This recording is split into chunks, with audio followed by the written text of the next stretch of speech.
Nós vemos aqui no nosso Brasil desenvolvido uma definição de que mordomia é privilégio, regalia. É você deitar lá na rede e ter tudo ali na sua mão. É isso que é mordomia, né? É isso que as pessoas gostam. Não, isso, eu quero uma mordomia dessa. Ainda vou conseguir isso e tal. Mas mordomia é algo muito mais profundo. A mordomia, ela é administração. Você tem que cuidar, zelar por algo que é seu? Não. Que não é seu. Isso é que é interessante. Então, mordomia é você cuidar daquilo que não é seu, é de outro. Vocês se lembram naquele texto lá, acho que é Lucas 16, 2? Que é isso que eu ouço falar de você? Tem alguma coisa errada? Presta conta da sua administração, entre parênteses, da sua mordomia. E o servo foi chamado para prestar conta ao seu senhor. Mas aí a gente fala, mas mordomia do corpo? Que história é essa? Meu corpo, minhas leis, minha vontade, minhas regras. Não é assim que o pessoal fala? Mas quando nós nos entregamos ao Senhor, o nosso corpo não é nosso. Nós passamos a ser mordomos do nosso corpo. Nós temos que ter o cuidado, o zelo com o nosso corpo. E o texto que domingo nós lemos aqui, lá em 1 Coríntios 6, é muito importante nós relermos esse texto, versículos 19 e 20. Nós temos que ter noção, temos que ter muito cuidado, muito zelo com o nosso corpo. E diz assim: acaso não sabeis que o vosso corpo é santuário do Espírito Santo que está em vós, o qual tendes da parte de Deus, e que não sois de vós mesmos?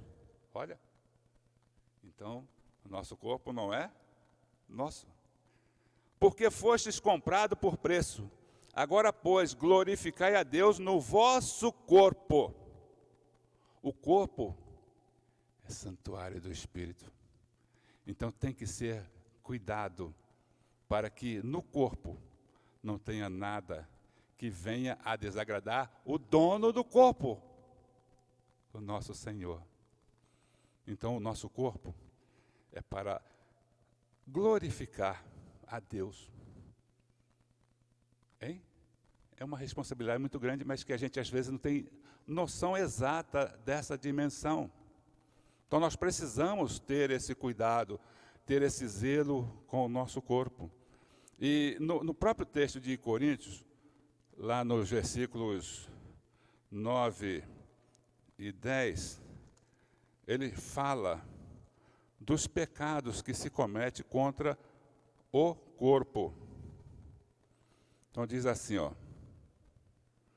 ou não sabeis que os injustos não herdarão, nem vos enganeis, nem impuros, nem idólatras, nem adúlteros, nem efeminados, nem sodomitas.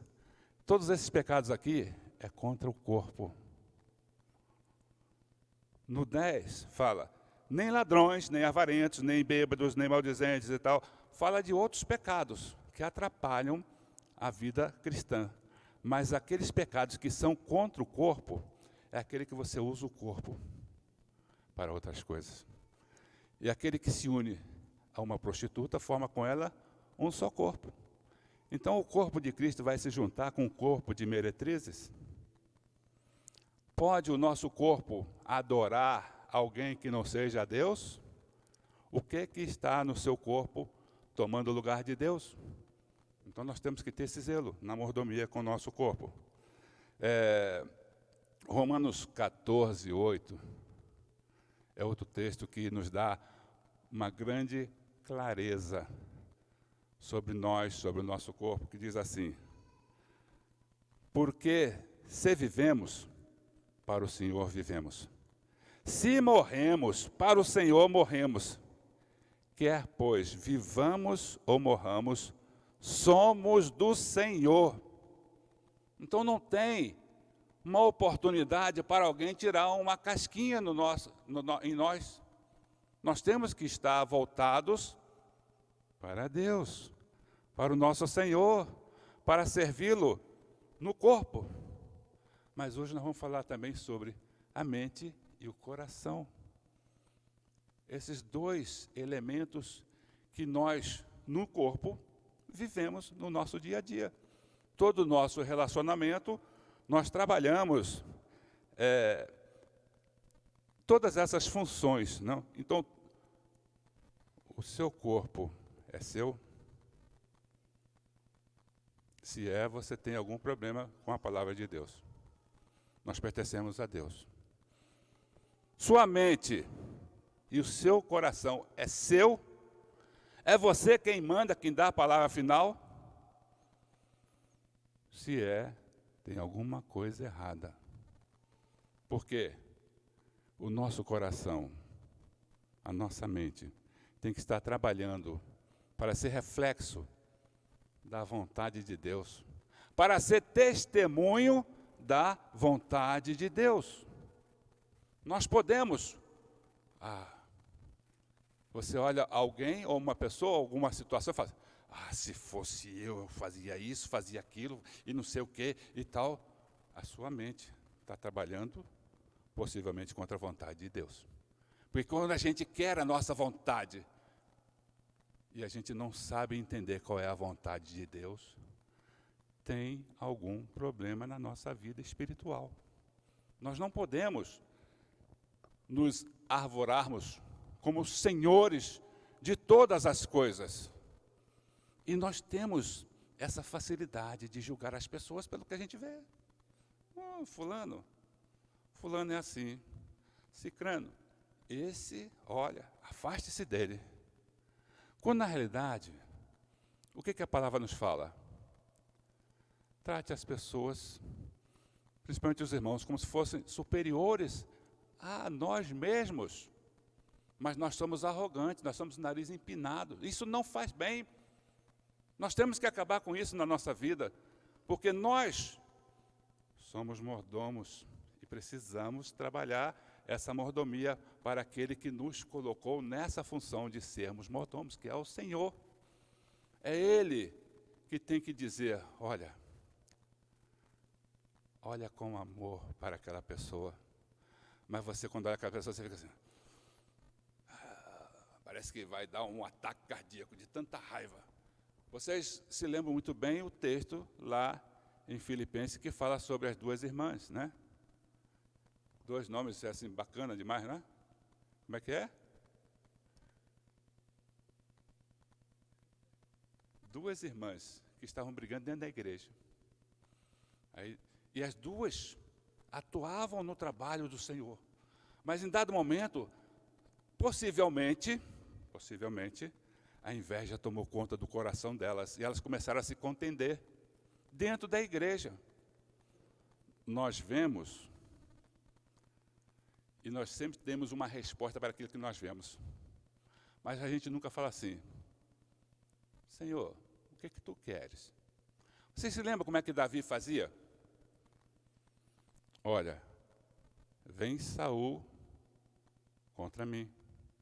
Senhor, o que eu faço? Fico aqui ou vou para lá? O Senhor respondia, vai para lá. E ele, E assim Deus livrou ele da morte várias vezes. Mas nós, o que nós fazemos? Deixa ele vir. Bateu, levou. Né? A gente tem essa mania, né? Bateu, levou. Está aqui. A pessoa faz uma ofensa para você, você faz duas para ela, assim, em questões de segundos.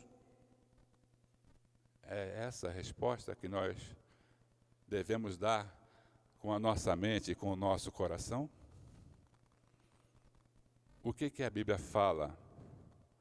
A boca fala, o que está cheio, o coração.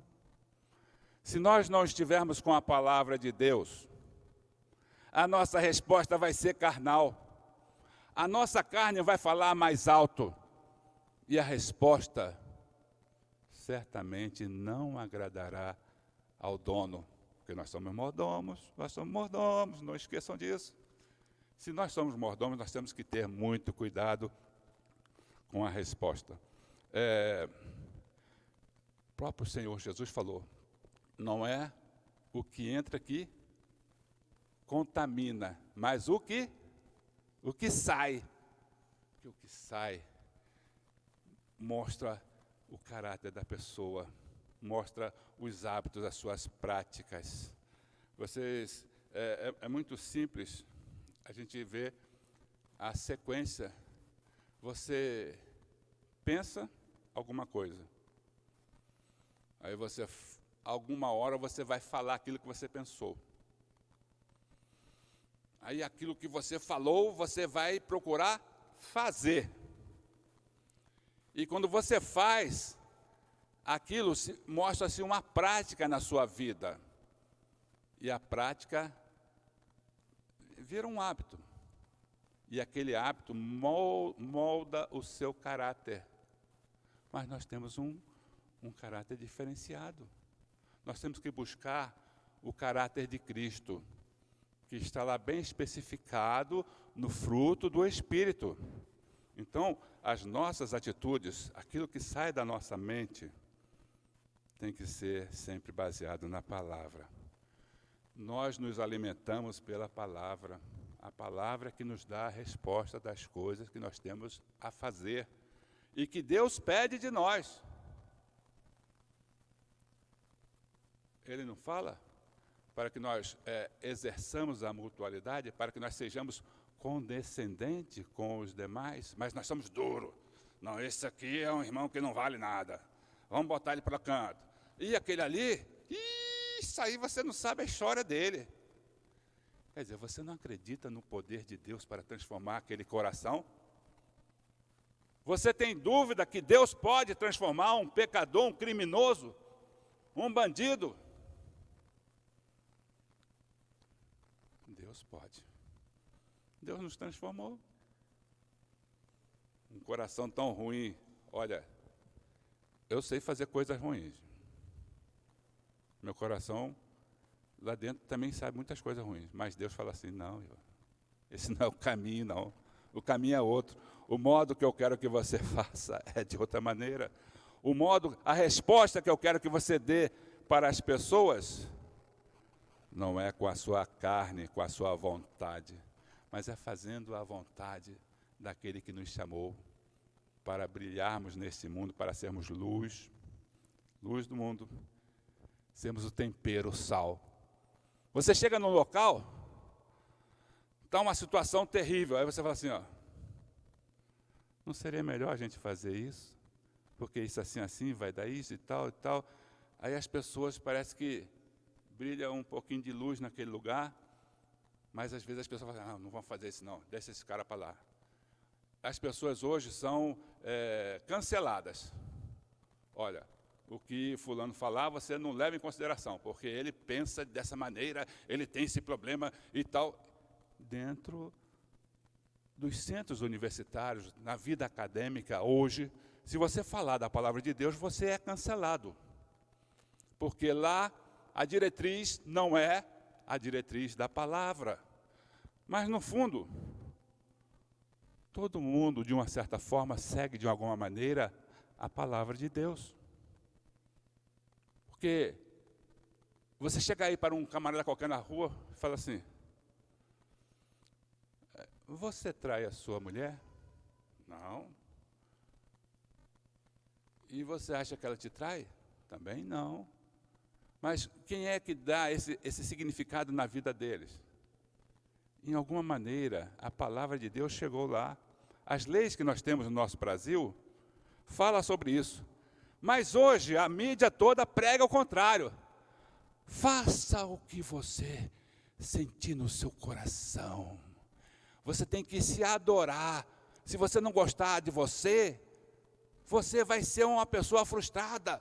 Você tem que fazer aquilo que te dá prazer e tal, e sempre lutando pelo hedonismo, né? Hedonismo é a busca do prazer sem limites. As pessoas precisam de cortar alguns freios que existem. Por exemplo, nós vemos lá naquele best-seller aí do Dostoiévski, Os Irmãos Karamazov, que fala sobre o quê? Deus não existe. Ponto. Conclusão: se Deus não existe, eu posso fazer tudo.